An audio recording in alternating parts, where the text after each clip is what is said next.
સ્વામી તારા રૂપે આજ શ્રીજી મળ્યા, પ્રમુખ સ્વામીના રૂપે આજ શ્રીજી મળ્યા. એક યોગી બાપા મુંબઈ હતા, પછી ભવન જર્નલ આવે છે ને, માસિક આવે છે, તો ઈશ્વરચંદ સ્વામી કહ્યું બાપાને, સ્વામી તમને ભગવાનના દર્શન કેવી રીતે થયા, ક્યારે થયા, બધી વાત તમે કહો. તમે આ લેખ લખીએ અને આ છાપામાં આપીએ. મેં આખી સિરીઝ આવતી હતી, હાઉ ગોડ કેમ ઇન માય લાઈફ, એટલે મોટા મોટા માણસો લખતા હતા. યોગી અમને તો અખંડ દર્શન છે, ક્યારે આ શું એ બધું શું વાત કરવાની, અખંડ દર્શન ચાલુ જ છે. તો જે એવા પુરુષ આપણને દેહધારી થયા ને, આપણા ભેગા ભર્યા છે ને, આપણા ભેગા બધા રીતે અંદર ભરી ગયા છે, આપણા સુખ દુઃખમાં, કુટુંબમાં બધા એક રસ બસ થઈ ગયા છે. એટલે આપણને આ ખ્યાલ નથી આવતો કેવા પુરુષ છે. જોકે એ પોતે એ રીતે જ વર્ત્યા છે. મોટા સ્વામી અમને એક વાત કરતા, યુવક તરીકે મહેતા થાય, કે જો તમારી મર્યાદા આ સંતો રાખે એટલી મર્યાદા અમે શાસ્ત્રીમાં નહોતા રાખતા. આવું કેવું બોલે છે? એટલે શાસ્ત્રીમાં જ રાખવાના તે મર્યાદા. એમાં શું પછી ઓલું એકમેક થવું ના થઈ શકે. જો આપણા સાથે એવા ભરી ગયા છે ને, એના પ્રમુખ છે ને, તમે જો યોગી આપણને જો ત્યાં ખબર જ ના પડે કે આવા ગુરુ છે ને, આપણે સારું ખુદ લાગે, ભેગા બેઠા બધું એવું થાય. એમની ઊંચાઈ કેટલી છે, કેટલા ઉપર છે. રાષ્ટ્રપતિ હોય, રાષ્ટ્રપતિ પદ ઉપર ચાલુ હોય, આમ તો બધા ઘણા બદલાતા, રાષ્ટ્રપતિ પદ ઉપર ચાલુ હોય અને આપણી ઝૂંપડપટ્ટીમાં આવીને બેસે કોઈ સાથે, કેવું કહેવાય? તો એવું છે. અને બીજી વાત કે ધારો કે કોઈ પણ અવતાર સંત દધાની વાત લઈએ, આપણે પ્રમુખ સ્વામીને આપણે લઈએ. ધારો પ્રમુખ સ્વામી રાષ્ટ્ર પ્રમુખ બને, આખા હિન્દુસ્તાનનો પ્રમુખ બને, તો કેટલાને યોગ થાય એમને? એમનો યોગ કેટલાને થાય બોલો? એટલે એ રીત અપનાવતા જ નથી.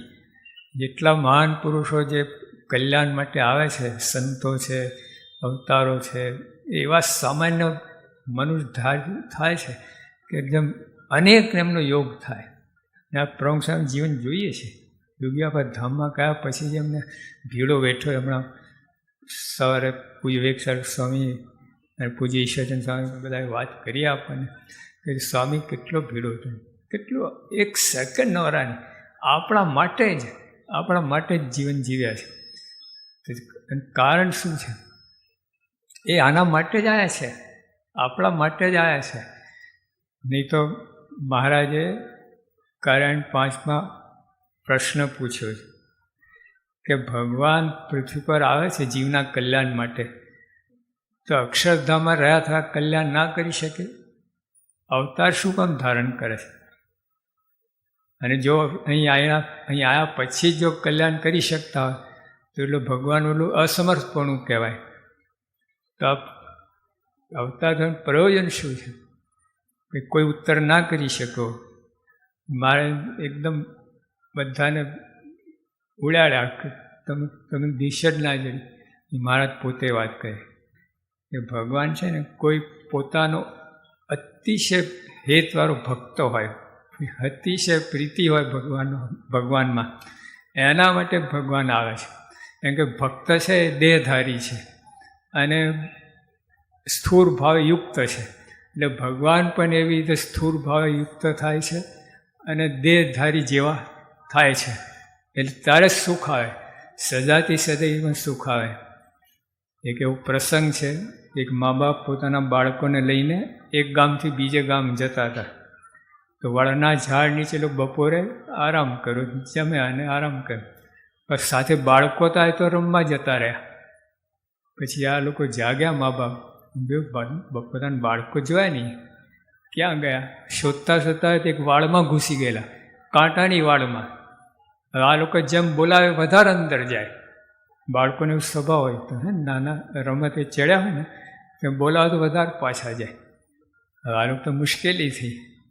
પછી કોઈ માણસે કહ્યું ભાઈ તમે એમ કરો, ગામમાંથી 2-5 બાળકો લઈ આવો, અહીં રમાડો તો રમવા માટે બહાર આવી જશે.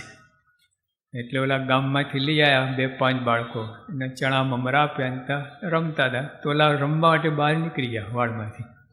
એમાં વાતમાં એવી વાત, જાગાસન પુસ્તક દ્રષ્ટાંત છે, એમાં એમને એવું કહેવું કે આપણે બધા છે ને જીવમાં માયામાં હલવાઈ ગયા છે.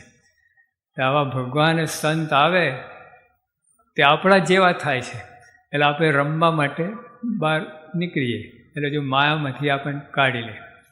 આવું જ પ્રયોજન છે એમ, બીજો કોઈ હેતુ નથી. પણ આપણને ખબર પડતી નથી ને કામ થઈ જાય છે.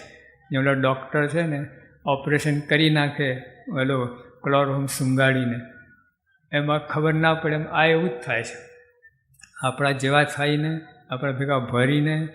અને કામ તો જેમ હમણાં ડૉક્ટર સાથે વાત કરી, સ્વામીને સુબ્રમણ્ય સાહેબ પૂછ્યું તમે નેક્સ્ટ પ્રોજેક્ટ કયું અક્ષરધામ પછી?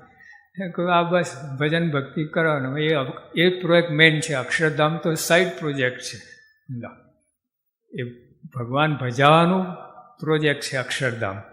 એટલે મૂળ તો આ એના માટે અવતરે છે, આપણને માયામાંથી બહાર કાઢીને શુદ્ધ કરીને અક્ષરધામમાં એકાંતિક ભાવ પમાડીને બ્રહ્મરૂપ કહીને ભગવાનના ચરણમાં મૂકી દેવા. આથી મોટો કયો પરોપકાર હોય?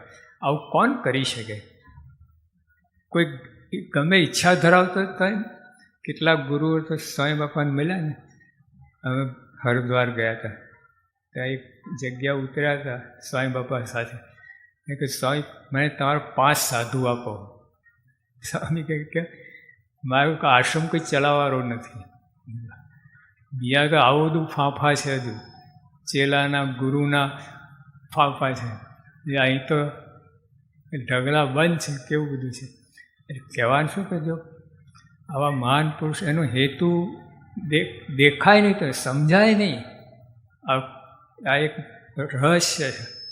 હવે અન્ય બધું સમજવું, આ જાણવું એ તો તમને સામાન્ય લાગે. બીજા બધા સભા ચાલતી હોય, બીજા બધા ગુરુ હોય, બીજા બધા હોય, જો કોઈ ગુરુ ખોટા નથી એ સમજી રાખો. પણ ફેર તો છે.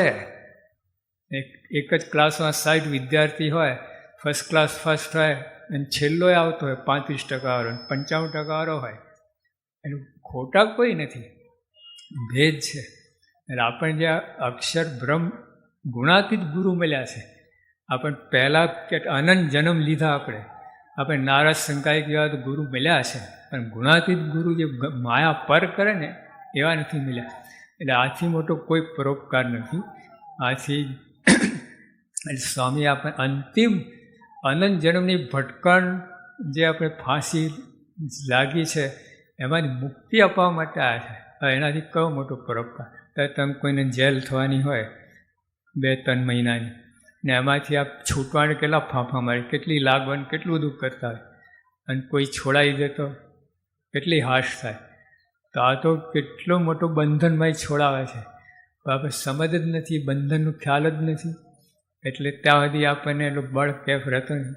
પણ જો આ ખ્યાલ આવે કે આ કેવા બંધનમાં છીએ આપણે, સ્વામી કે કરોડ મણ રૂની આંટી ઘૂંચાઈ ગઈ હોય એને કોણ ખોલી શકે? આ ઉત્તરાયણ આવે છે એટલે 2 તોલા દોરી ઘૂંચાઈ હોય તો આપણે તોડીને બહાર કાઢી નાખે, ખોલવા બેસે બીજી ઉત્તરાયણ આવી જાય. તે 1 પણ દોરો ઘૂંચાવે, 10 પણ ઘૂંચાવે, લાખ પણ ઘૂંચાવે, કરોડ પણ ઘૂંચાવે. ત્યાં આપણે બધા આખી દુનિયા અંદર ઘૂંચાઈ જાય, ઉકેલવા જાય. તો એટલું બધું આપણે બંધન છે. પણ સ્વામી કહે એ બંધન છૂટે એટલે બ્રહ્મરૂપ થાય એટલે બંધન છૂટું. આટલું કરોડ મણની રૂની આંટી ઘૂંચાઈ ગઈ ને, તો જે એવા મોટા ગુરુ છે એવું મોટું કાર્ય કરવા છે. આથી કોઈ મોટું કાર્ય નથી, પણ તો ખબર પડતી નથી.